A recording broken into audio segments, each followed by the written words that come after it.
para mim em função de um documento que foi subscrito entre outros policiais federais, também pela doutora Érica. Sim. Né? Em 2005, eu estive em Nova York a pedido do então Procurador-Geral da República, doutor Antônio Fernando, para acompanhar uns colegas que estavam indo lá na Procuradoria Distrital de Manhattan para verificar documentos de movimentação bancária naquela operação CC5 do Banestado. A orientação que eu recebi do Procurador-Geral da República era que a gente conseguisse fazer com que aquela missão dos procuradores lá em Nova York seguisse à risca as determinações que constam do EMILAT, o Acordo de Assistência Mútua em Matéria Jurídica entre o Brasil e os Estados Unidos. O que vinha acontecendo?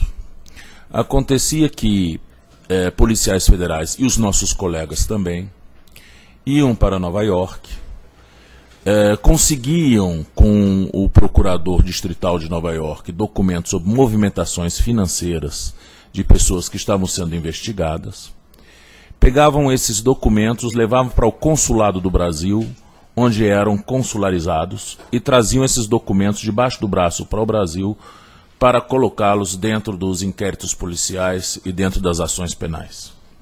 E esse procedimento não é correto? Esse procedimento não é correto. E ele não é correto com fundamento em quê? Onde estava regulamentado o procedimento correto? O Mutual Legal Assistance Treaty diz que toda a tramitação de documentos tem que ser feita pelo Ministério da Justiça.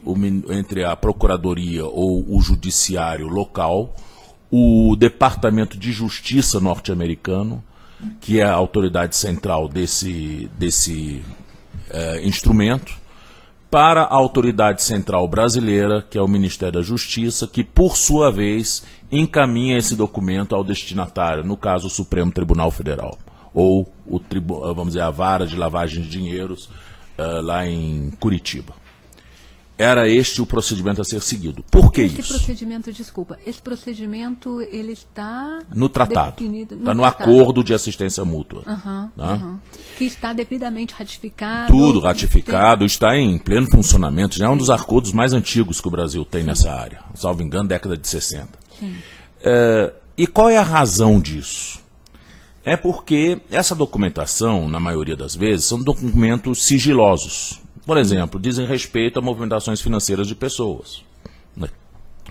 E esses documentos, para terem o seu sigilo mantido, precisam obedecer a uma cadeia de custódia. Ou seja, você tem que saber quais as pessoas que manusearam esses documentos. O que vinha acontecendo quando a polícia e o Ministério Público encaminhavam isso diretamente ao consulado e levavam os documentos debaixo do braço? Não raras vezes, esses documentos paravam na Editora Abril, no Globo, no Estado de São Paulo. Quando vinham por meio dos delegados. Quando vinham por meio dos delegados. E os delegados poderiam se habilitar a seguir esse procedimento? Claro que sim. Fixado em tratado, ele estava restrito por algum motivo? Não, veja só. Existem dois momentos. Existe um momento para a obtenção do documento que tem que ser feito através do trâmite entre autoridades. No caso, o Ministério da Justiça e o Departamento de Justiça norte-americano. Mas é perfeitamente permissível, desde que o Estado colaborador assim permita, que as autoridades se dirijam diretamente aos seus equivalentes lá no outro estado para obter informação de inteligência. Por quê? Porque no direito internacional é proibida a tal da prática do phishing, que é o quê? Você simplesmente pedir uma colaboração, uma cooperação de uma forma genérica. Né? Significa assim, olha, eu queria saber se os senhores têm em relação ao fulano de tal, que o passaporte número tal, alguma conta aí nos Estados Unidos. Foi o que fizeram os delegados da Polícia Federal? Não, veja bem, não, isso é para explicar a situação. Sim. Né? Esse phishing, ele é proibido. Então, toda vez que a gente faz um pedido de cooperação, é necessário que a gente diga qual é o número da conta e qual o período das transações que a gente quer ter analisadas. Isso é exigência de toda a cooperação internacional. Agora, como é que a gente obtém o número dessas contas? Com uma cooperação informal na área de inteligência. Então, a polícia vai lá, verifica os documentos, né? Pode até levar esses documentos em CD-ROM para o Brasil, mas eles não são documentos, eles são apenas informação. Mas aí a autoridade policial já está atuando em conjunto com o Ministério Público. Sim, mas a polícia pode levar isso. Isso aqui é material de inteligência, isso não é documento processual. Isso não pode constar do processo. Isso é para quê? Para que ela saiba o número da conta, o período que interessa, tudo mais, na hora de fazer o pedido formal. Mas o que ela fazia não era isso.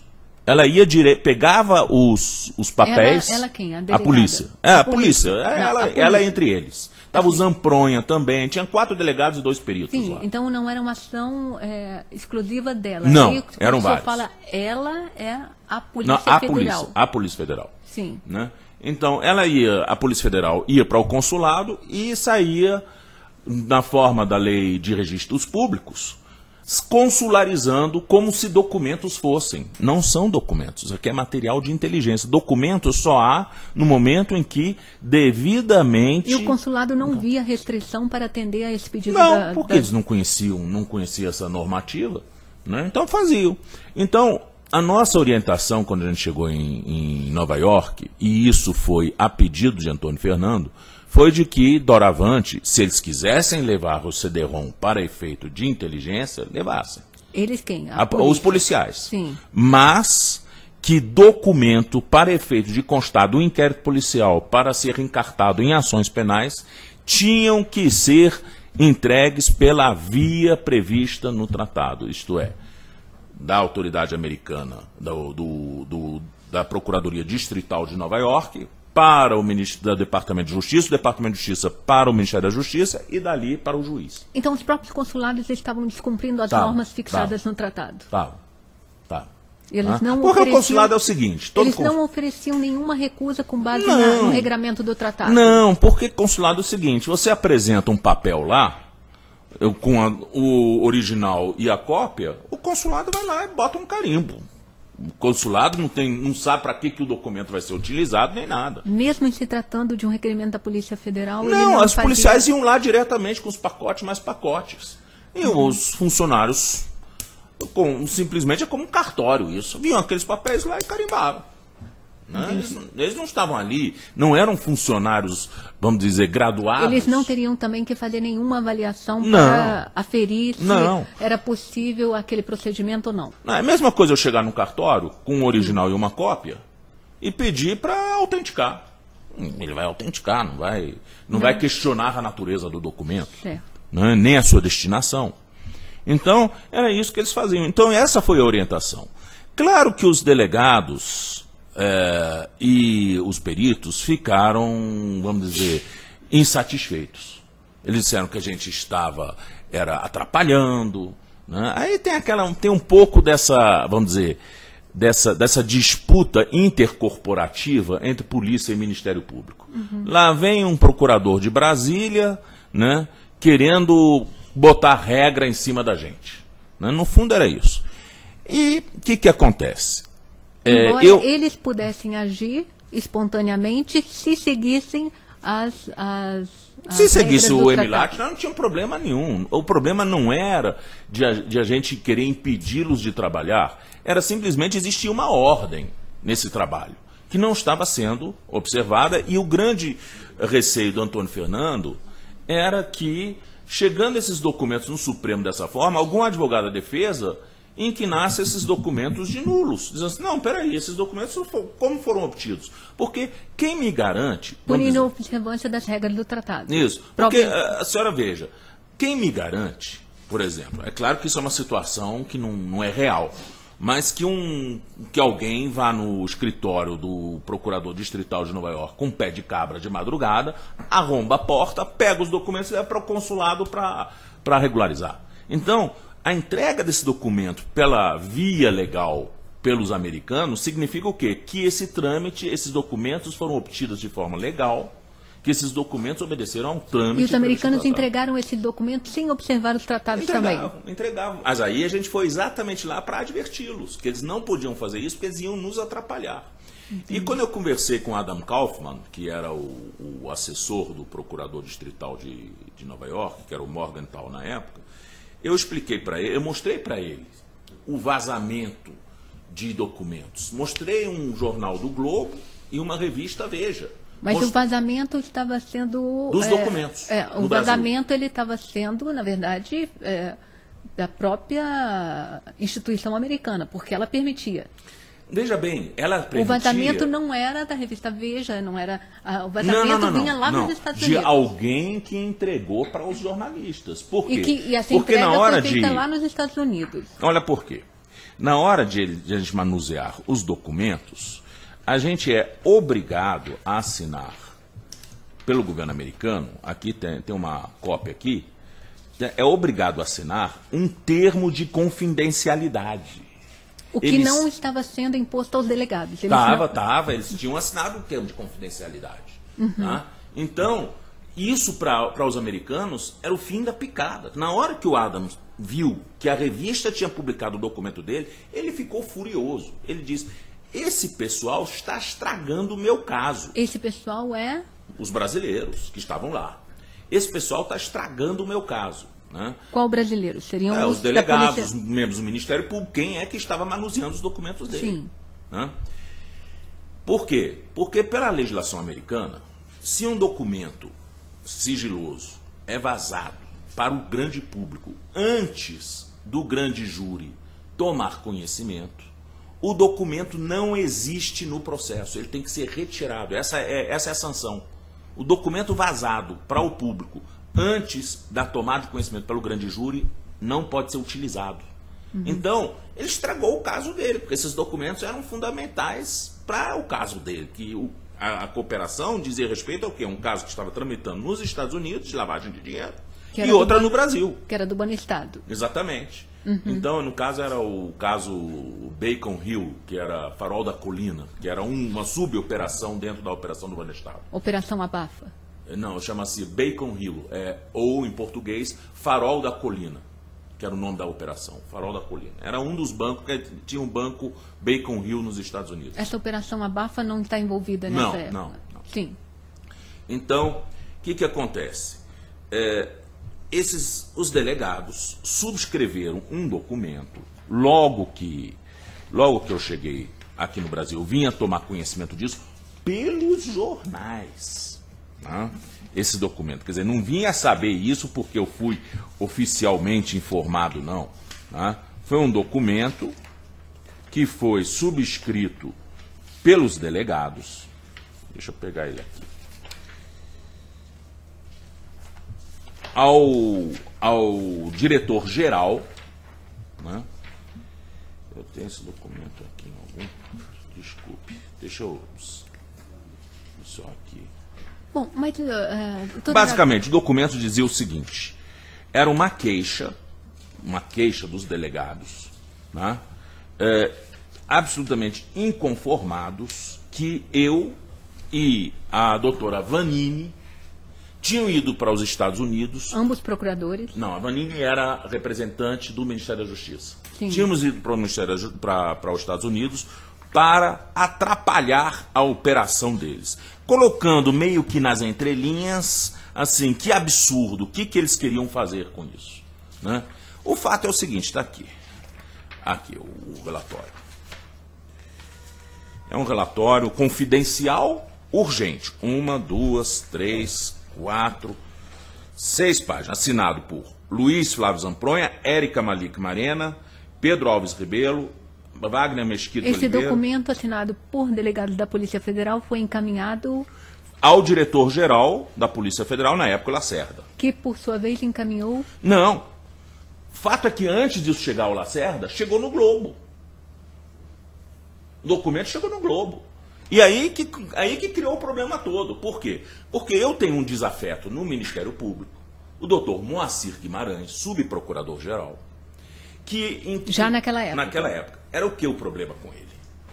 Eu fui presidente de uma Mas comissão. nós não estamos saindo da questão processual, que Sim, é a questão do blog, né? Se as publicações no blog são ofensivas ou não. Porque é interessante o que o senhor está falando, mas eu estou preocupada em saber o seguinte: em que momento todas essas circunstâncias interferem na ação de indenização por danos morais? Sim, porque o blog disse o seguinte, que a doutora Érica Marena, né, tinha representado contra mim. É isso que o blog diz, que tinha representado contra mim de forma falsa em relação ao que aconteceu em Nova York.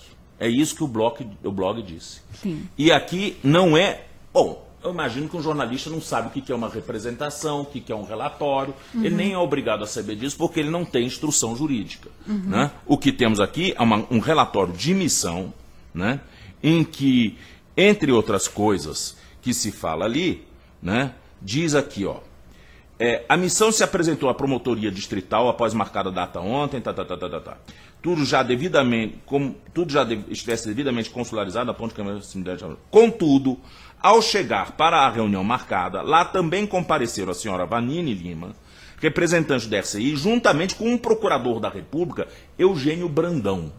Eu sou o Eugênio Brandão, né? Na verdade é Eugênio Aragão, mas me chamaram de Eugênio Brandão. E depois vai dizendo que nós, aí mais adiante, vai dizendo que nós atrapalhamos, que nós estávamos lá e o que eu estava fazendo lá. Eu não tinha nada a ver com o caso. O que eu estava fazendo lá? Então, o que foi dito por esse grupo de delegados...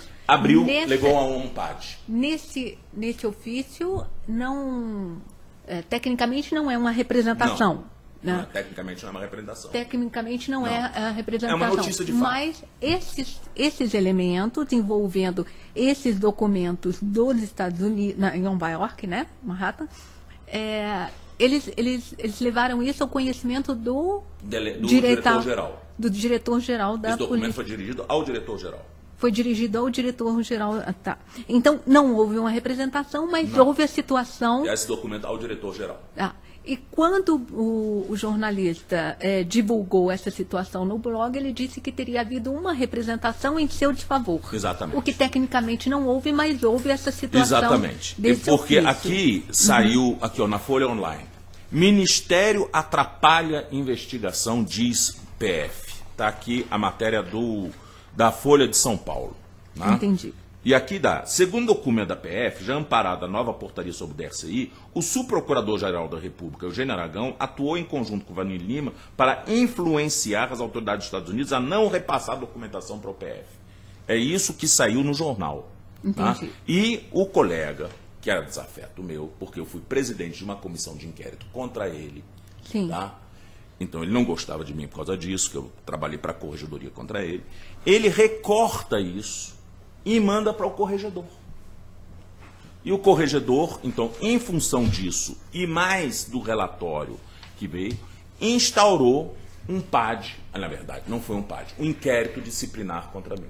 Então, na verdade, não foi a delegada que fez uma representação com o senhor e ela não foi diretamente responsável pela instauração desse inquérito. Não, mas claro que ela levou isso aos jornais. Exatamente. Assim, a ação dela foi determinante para que isso acontecesse, exatamente. Mas não foi ela que instaurou a representação.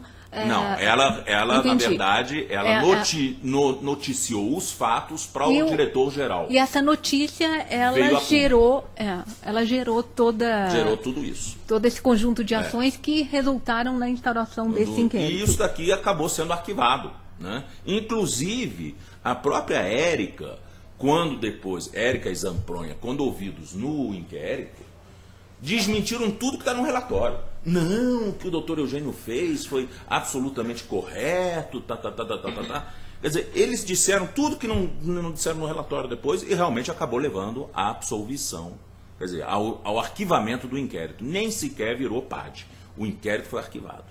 Tá?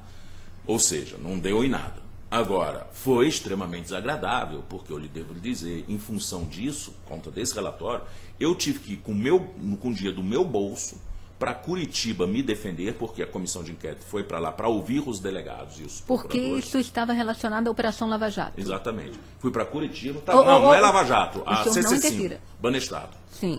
A Banestado. Tá? Até aí não tinha nenhum envolvimento com a Operação Lava Jato. Lava Jato não existia, né? Tá. Era Banestado. É porque a inicial fala tanto da Lava Jato como da Banestado, então a sua parte não envolve em nada a Operação Lava Jato, não. é só Banestado, que é bem anterior. Bem anterior. Sim. O Lava Jato foi em 2013, 2014, esse aqui foi em 2005. Tá? Então, o que acontece? Eu tive que pagar advogado, o doutor Eduardo Ferrão, tive que ir com ele para Curitiba. Entendi.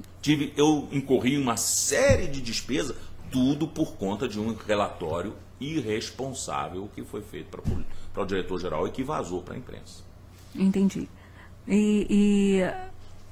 Consta que ela teria procurado a revista Veja para esclarecer os fatos e dizer que o que foi publicado na revista não correspondia à realidade. De fato, isso aconteceu? Não tenho conhecimento. Não constou do seu inquérito para a sua absolvição essa retificação? Não. Certo. Algo mais, doutor? Sim. Excelência, há quanto tempo ele conhece o jornalista Marcelo Auler? Em que circunstância o conheceu? Pois não? Olha, eu conheci Marcelo Auler em Rio Maria, foi em 1989, 90, na época que eu trabalhava para a Procuradoria Federal de Direitos de Cidadãos, na época chamava-se CEPODID, na questão de mortes no campo. Tá? Então a gente tinha uma relação profissional nessa época. A gente se encontrou naquela época e depois nunca mais a gente se viu. A gente voltou a se ver, foi em 2016, foi quando eu deixei de ser ministro da Justiça e fui dar uma palestra no Rio de Janeiro, na Universidade Federal do Rio de Janeiro, sobre a destituição da presidente Dilma. Os senhores, então, não se falaram na época todo... desse blog? Não, o blog dele foi depois. Mas na época destes fatos... Dessa situação? Dessa situação, não. Eu digo dessa situação em que ele publicou no blog... Não, isso daí, veja bem, nessa época... Na época da situação em que é dita pela delegada sendo... Me perguntou e eu expliquei a situação deste processo. Ele perguntou se eu conhecia a delegada. Eu disse assim, olha, pessoalmente não a conheço. Tá? Eu conheço ela sim. Nos encontramos, esbarramos em Nova York. Mas o senhor narrou a ele a situação que havia ocorrido com o senhor por conta desse ofício, em que ela era uma das signatárias. Sim, exatamente. Algo mais, doutor? Excelência, se a testemunha se julga vítima de vazamento nessa situação toda que ele narrou, se ele se julga a resposta já está dada, ele já deu. Algo mais? Ok, sim. Se houve alguma inferência de que a participação do Ministério Público Federal e da funcionária do Ministério da Justiça visava cobertar a figura de Duda Mendonça, então marqueteiro da campanha de Luiz Inácio à presidência no primeiro mandato? Inferência de onde? Nos vazamentos, não. Nós estamos falando da delegada. Sim. Em relação ao ofício que ela... Se existia alguma inferência, ainda que de maneira maquiada, de que a participação do Ministério Público visava cobertar a figura de Duda Mendonça. O senhor vai ter acesso a esse ofício, ele pode ser requisitado à Polícia Federal, e inferência o senhor vai deduzir a partir da análise da prova documental. Algo mais? Excelência, sim.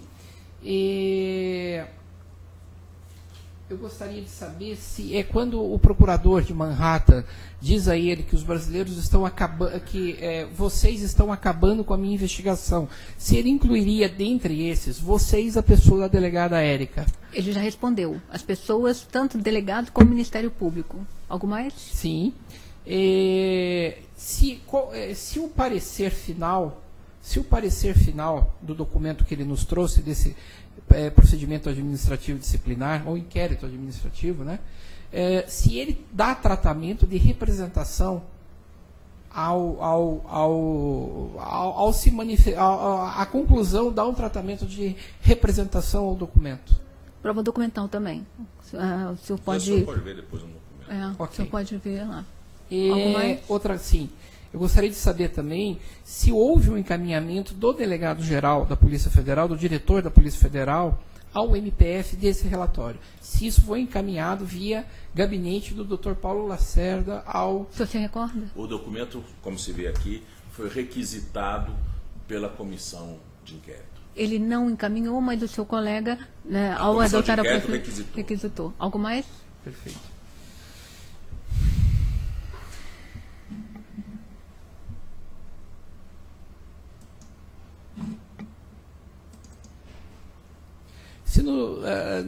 Se houve ou não houve algum prejuízo ao depoente por toda essa situação Ele ocasionada. já falou, teve que tirar do bolso dele para pagar Perfeito. o advogado. Algo mais? Se ele entende que a matéria publicada no blog é falsa, se aquilo que foi lançado no blog é falso. Se O senhor leu a matéria do blog? Li. Não, ela representa, para um leigo, representa aquilo que aconteceu. Algo mais? Sem preciosidade técnica. Aham. Ah, certo. Se ele tem alguma informação acerca de Duda Mendonça envolvendo essa situação. Essa situação do blog? Do blog, do procedimento que ele respondeu junto à Corregedoria do Ministério Nós não Público. estamos investigando o procedimento que ele respondeu a respeito do blog. É que a matéria cita, Excelência. A matéria cita textualmente. A matéria do blog. A matéria do blog cita textualmente de que a função do Ministério Público em Nova York, segundo a ótica da Polícia Federal, era abafar eventuais contas localizadas Por de isso Duda que eu me Mendonça. fiz referente à Operação Abafa. Sim, Veja pois não. bem, o que interessava ao Procurador-Geral da República nesses documentos de Nova York, diferentemente do que interessava a Curitiba, era o caso de Duda Mendonça. Né? Envolvendo o Banestar. Exatamente. Então, o que a gente disse? Olha, eu estou aqui pelo Procurador-Geral da República. Sim. Então, o que a gente quer é que, em relação aos documentos que vão para o Supremo Tribunal Federal, nós queremos que este trâmite seja rigorosamente observado. Ou seja, todos os documentos envolvendo todas as pessoas, inclusive o Duda Mendonça, se estivesse Exatamente. envolvido nessa situação. Algo mais, doutor? Excelência, não. Eu acho que é isso. Acho que estou satisfeito. Algo mais que o senhor considere relevante, que deva ser registrado? Pode entrar.